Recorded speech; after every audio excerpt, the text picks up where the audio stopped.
Hello, my name's Rob, and I thought I'd start by telling you that the film you're about to watch is not a big movie with a big plot, but it is a big importance, mainly to me and some of my friends.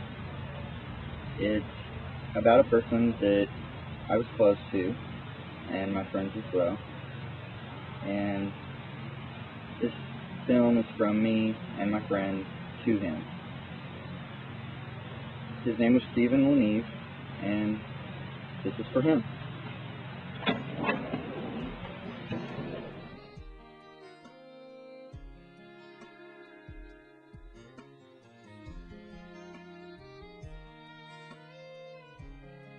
My name's Cindy. I've known Rob for about 15 years. He's one of my best friends.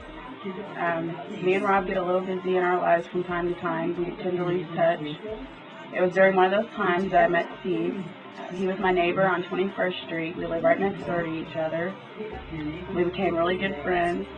Steve was a really good person. He always made me smile when I didn't feel like smiling.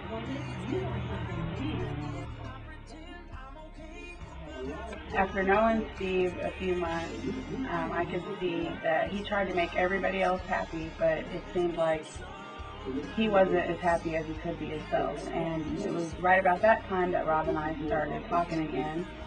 And I thought maybe it would be a good idea for them to meet, and because they're both really good people. They make me laugh, and I thought they could help each other out with that. They met, they hit it off really well. They became really good friends at first. We all like to hang out together.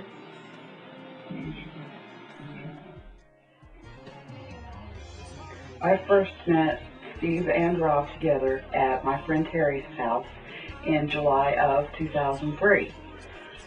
I had lived in Montana for several years and came back here for a visit and decided to come see Terry and meet some of her friends and see how she'd been doing, and Steve and I became friends that way. We met Steve right around February or March of 2003. We'd known Robbie for quite a while, and he used to come over with Robbie, and we became friends through him. And I got to know him more than my husband, because I talked to him more.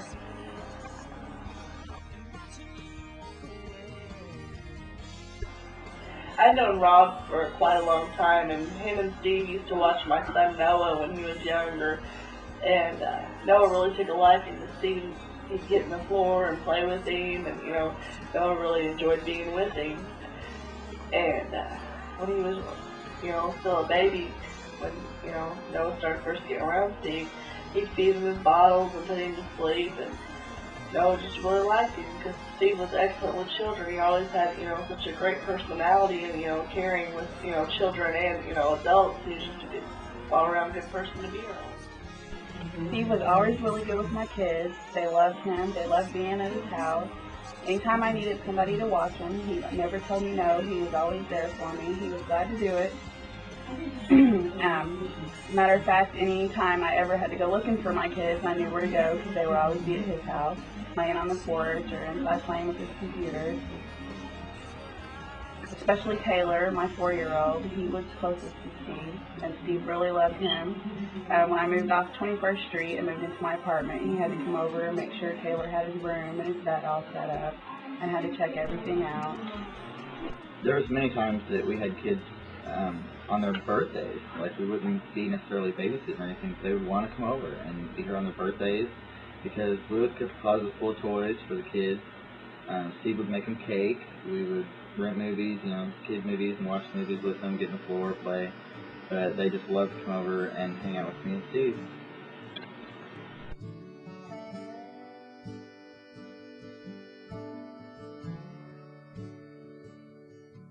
Got a date a week from Friday with the preacher's son. Everybody says he's crazy, I'll have to see. I finally moved to Jackson in the summer. Hello, I'm Marcia, Rob's mom. Like everyone else, I had to get to know Steve after he moved to Benton. He was a huge Dolly Parton fan, and I remember sitting around, we'd play cards, we'd have lots of laughs, and listen to Dolly. You could not know Steve and not know that he loved Dolly Parton. This was his favorite picture of Dolly. And here's a bunch of his CDs. And all of these records right here are just Dolly Parton records. Hi, I'm Robin. I'm a friend of Rob. I hadn't known Steve very long, but there was a couple of things that I do remember about Steve. Two things I remember. One is that he really liked interior decorating, and he helped me decorate this. He gave me the idea for my border around here. Steve was my shopping buddy. We liked to go shopping. We'd get up one morning, he'd rather just get up and go. We liked to go to antique stores and look around and price things and pick up a few things. And I redecorated my front room, and he helped me shop for that. Bought a lot of antiques for that, and he helped me redecorate it. And gave me a quilt rack that he had had for a long time. I still have it. And he also gave me a picture of the Clydesdale horses. And we still have that. So he just liked to shop. Steve and I became good friends fairly quickly. I got in on a few shopping trips with him and Terry. They wore me out. That drove me crazy sometimes. And Steve and I, once we got to talking through the shopping trips, we found out that we had a lot in common. We loved to trade jokes and see who could make the other one laugh the most. And one of our favorite things to do together was have morning coffee.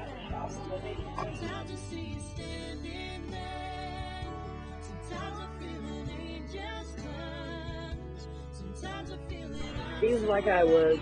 We liked coffee. I had to have my coffee getting started in the morning.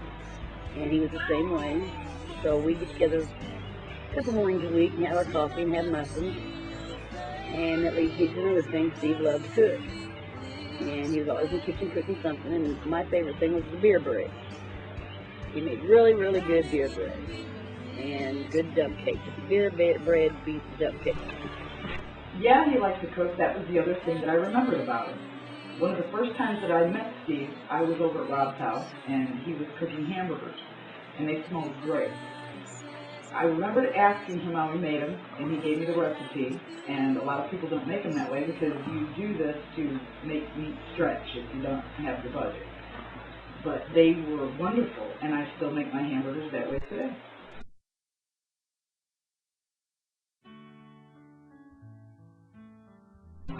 One of the things I remember most about Steve is his love of plants, because I love plants too, and so did Rob. That was one of the things they had in common. We would share plants. I would take some of his starts, he would take some of mine, and we would just like to watch them grow and see what different kind of plants we could get. It's just one of the things that we really love to sit and talk about and pass time. Most of the plants that Steve had acquired before I met him, and the plants that I had before we met, I still have, and a lot of the plants that we got after we had met, I still have, and Cindy still comes and takes starts from those plants. I met Steve in early 2003. We really didn't know each other that well until we went to Holiday World in May of 2003.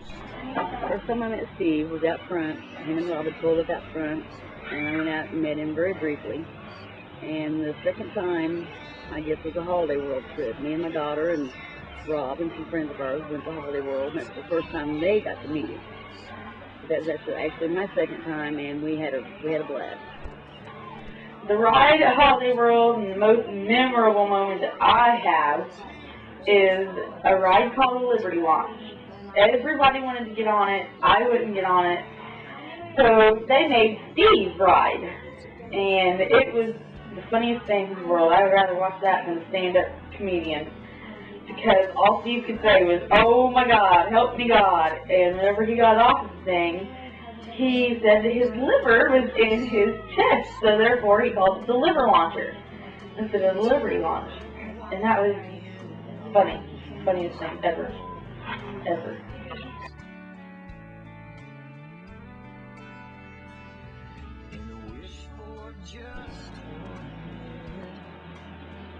The weekend that we went to Holiday World, actually me and Steve went to Six Flags and Holiday World. I went with him and his son and his son's girlfriend and some friends to Six Flags so I could get more introduced to them and more acquainted with them. And the very next day, on Sunday, he went with me and my friends to Holiday World. So we made a whole weekend of it, getting to know everyone.